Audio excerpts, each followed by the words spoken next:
Todas as produções artísticas do ser humano, ao longo dos tempos, correspondem às suas vivências e experiências. Você acha que existia arte na pré-história? A pré-história era um mundo sobrenatural e místico. Na aula de hoje, iremos descobrir se havia arte na pré-história e como era essa arte.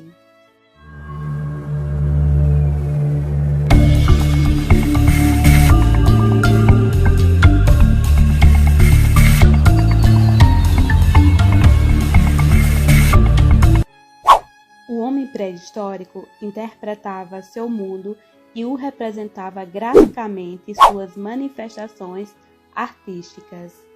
Mas, na verdade, são representações gráficas. Por quê?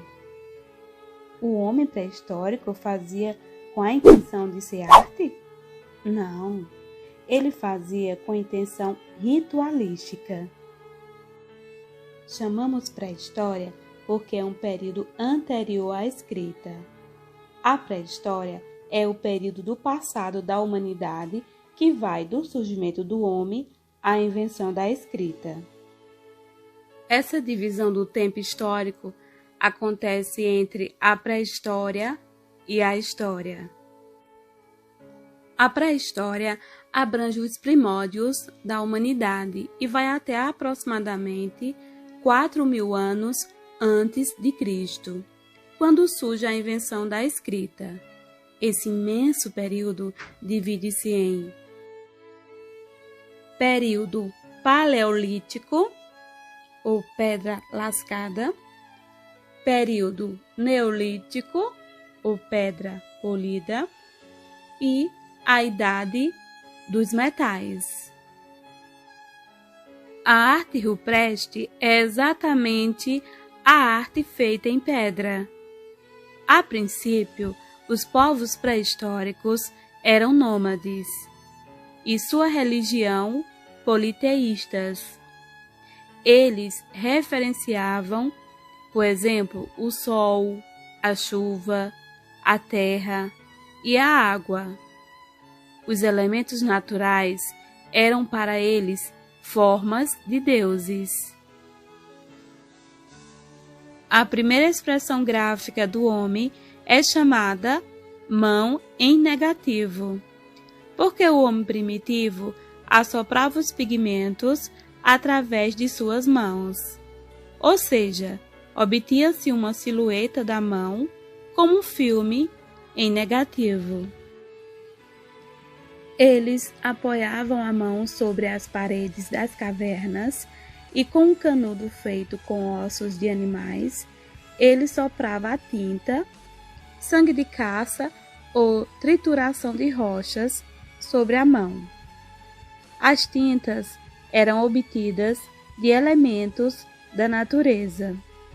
O homem pré-histórico caçava animais ferozes, buscava alimentos, arriscava sua vida.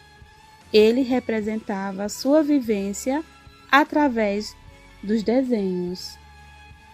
Chamamos essa fase de arte e magia. Arte e magia porque ele acreditava que representando o animal na caverna, ele iria matar o animal com mais facilidade. Acreditavam que iriam capturar a imagem do animal. Então, é arte e magia devido a essas crenças, esse mundo mágico. Eles desenhavam aquilo que acreditavam. Quando esses desenhos foram encontrados, os historiadores não acreditavam ser artes pré-históricas. Acreditavam que era uma teoria criacionista. Mas, a partir do estudo, usando o método carbono 14, foi comprovado que as pinturas eram pré-históricas, a partir desse método de datação. Com o passar do tempo, mais aprendizagens, observações e vivências, o homem pré-histórico vai mudando suas apresentações. Deixa sua cultura nômade e passa a uma cultura sedentária, vivendo em grupos sociais em determinada área da Terra.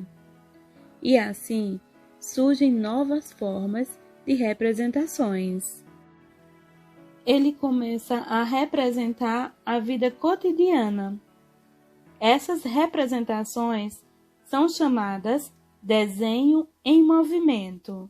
São representações de caça, rituais de plantio e colheita. Esses desenhos lembram aquela técnica de desenho de palitinhos.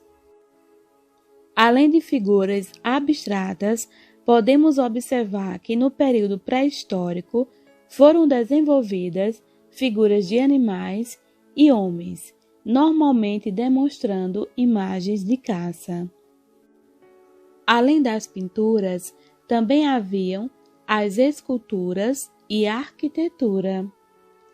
A sociedade neolítica apresentou mudanças consideráveis. Diante de tantas mudanças, a arte apresentou novas técnicas e agora não eram somente feitas nas cavernas. A arquitetura primitiva é representada por mene, domes e cromelete. Mene são pedras uma na frente da outra. Domes é como se a pedra estivesse dormindo em cima da outra. E o cromelete, as pedras estão dispostas de maneira circular. Esses monumentos, feitos de grandes blocos de pedra, são chamados de estruturas megalíticas, que estavam relacionadas aos cultos dos mortos e aos rituais de iniciação. A arquitetura estoniense é muito famosa. São templos primitivos de forma circular, feitos de pedras. Esses templos ritualísticos provavelmente faziam observações astronômicas. E quanto às esculturas? A maioria das esculturas tinha um formato feminino. A deusa maior para eles era uma mulher. A principal escultura é chamada Vênus Willendorf, a Vênus da fertilidade, a deusa superior, aquela que deu a vida ao homem. A Vênus de Willendorf é uma escultura de 11 centímetros e simboliza a fertilidade. Esse é um período que predomina figuras femininas. Atualmente, ela é igualmente denominada Mulher de Willendorf. Ela foi elaborada com um calcário constituído de oólitos, um material próprio do período Jurássico. É chamada Willendorf porque foi localizada próximo a Willendorf, na Áustria. Os principais sítios arqueológicos estão em Lascaux, na França, e em Altamira, na Espanha. Lascaux é um complexo de cavernas que possivelmente foi um santuário, pois as esculturas estão concentradas no fundo das grutas.